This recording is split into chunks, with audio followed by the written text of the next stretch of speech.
hano rero arbitre akaba ariho areba ku isaha kugira ngo atangize umupira hagati y'abakobwa ba GS Mugina na GS Urumuri. Ni imikino muza kuba mugezwaho na Clarence Sport TV, aho umukino ugiye kubutangira hano. Ngiye kuvugana ni Clarence, akaba ari njyewe wa hosting uyu mukino. Refa rero akaba atangije umupira hano ugiye gutangizwa na GS Urumuri. Umupira ukaba ugiye kuba utangira nkuko mubireba. Atanze uburenganzira GS Urumuri irawutangije. Cabaraza hariya kuri nimero 8 asubije inyuma mu badefenseri biwe. Defenseri arawuswase, nyezamu arawufashe.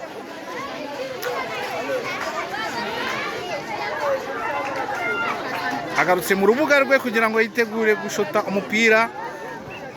Arimo arabwira bagenzi be ngo nimukomeze imbere mboherereze.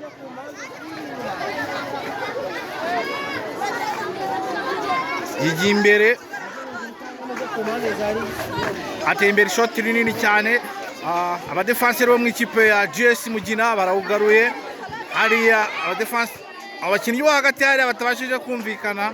Umupira hariya urakomeje, hariya barimo baragundagurana, ariko hariya umudefenseri wa GS Urumuri ahagaritse hariya, ariko umupira ukaba urenze n'uwo gusubizwa mu kibuga n'ikipe ya GS Mugina. Imbere y'izamu rero hariya ni ahantu ibintu biba bikomeye cyane nk'uko tuba turi kubireba. Abafana bo bakubise, bo buzuye cyane nk'uko muri kubireba. Bafite amatsiko ku makipe yabo uko biza kuba bimeze. Dukomeze turebe ni iki kiza kuba kivukamo hagati ya GS Mugina na GS Urumuri. Tubabwire ko imikino mugezwaho na Clarence Sport TV. Umupira hariya ariko bawukuyeho, biranze hariya abadefenseri b'Urumuri bawukuyeho. GS Mugina hariya ariko biranze, umudefenseri wa GS Urumuri akuyeho. Cabaraza hariya imbere cyane, shyize ku mutwe, akomeje, ariko bigaragara ko hano nyine kubera ubugari buhera abana babo bafitiye imbaraga kandi ku rwego rukomeye. Hariya abakinnyi ba GS Mugina, umukobwa hano ushobora kuba ari umuhanga cyane, ubona ko ahindura umupira ukabona arakomeye mu by'ukuri, ntazi amazina ye nza kuyamenya. Hariya baraca baraje neza, ariko abadefenseri ba GS Mugina hariya batumvikanye,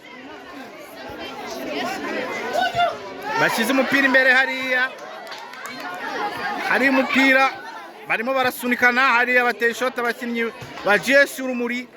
Umudefenseri wa GS Mugina arawugarura.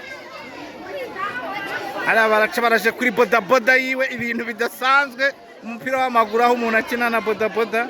Ariko hano ndabona bafite agashya ko umupira bawukinisha bodaboda. Mu by'ukuri ibintu bidakwiriye, bagombye kuba bamenyereza abana babo gukinisha inkweto zifunze.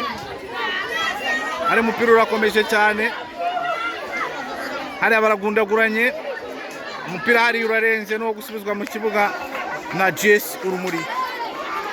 Abafana hano nabo ni benshi cyane, urabona ko muri stade yabo biyubakiye, bishimye kandi banezerewe ku bikorwa biri kuhabera. Umupira hariya imbere mu kibuga ku ruhande rw'iburyo, hariya ashyize imbere cyane, aragarura umupira hariya. Umudefenseri hariya wa GS Urumuri asubiza imbere ishoti. Bigaragara ko hano hari abakobwa bakomeye cyane ku bijyanye no gukina umupira. Hariya aramwatatse, ariko asanga nawe ni umusore nk'uko nabivuze. Harimo abadefenseri bakomeye ba GS Mugina bakomeye. Hano harimo umwana afunga umupira, abana bakomeye cyane mu by'ukuri. Imbere y'izamu, nyezamu hariya yasohotse, ariko umupira umwataka wa GS Mugina ashyize hanze. Mashije kubonamo abana bagera kuri 3 bakomeye, bashaka kuba ari abahanga cyane mu bijyanye no gukina umupira w'amaguru. Abarambagiza bashaka kuzitega ibintu byinshi byo kuza kureba impano hano mu murenge wa Mugina. Wibutse ko muri kumwe na Clarence Sport TV mu ruzinduko irimo mu murenge wa Mugina, akarere ka Kamonyi, mu bijyanye no kureba ukuntu iterambere rya siporo rimeze. Cabaraza hariya ku mutwe, umupira yarawuhinduye.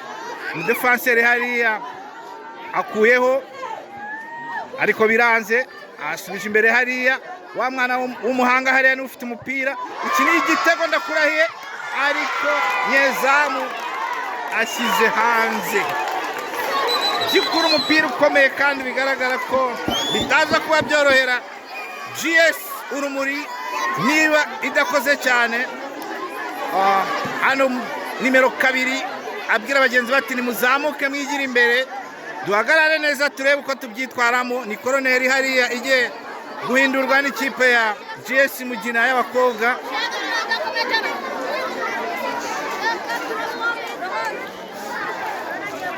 Umupira hariya arawuteye, arawuhinduye, ariko bakuyeho hariya, hari akavu imbere y'izamu, bose barawuswase. Wa mudefanseri navuga nimero 2 ukomeye cyane abashije guhereza mugenzi we nawe ufite ishoti ritoroshye mu by'ukuri. Hari mudefanseri awukuyeho, n'iki kijya mbere hariya ku mutwe, barashwanye, shabaraza ku mutwe hariya, baragiye. GS Mugina arawuswase hariya, ariko umudefanseri wabo aravuze ngo reka mushyire hanze, mu by'ukuri muri birahendutse, ibindi bize kubarwa, ariko ngewe nakijije izamu. Umupira muri kugezwaho na Clarence Sport TV, aho iri mu murenge wa Mugina. Ararenguye hariya, ntibabashije kumvikana. Abadefanseri ba GS Mugina bazi gukirininga imipira y'imiterekano hariya, barashwanye. Umukinnyi w'urumuri hano harimo ikintu bita njobo boda ahinduye umupira, ariko mu by'ukuri ziranyereye.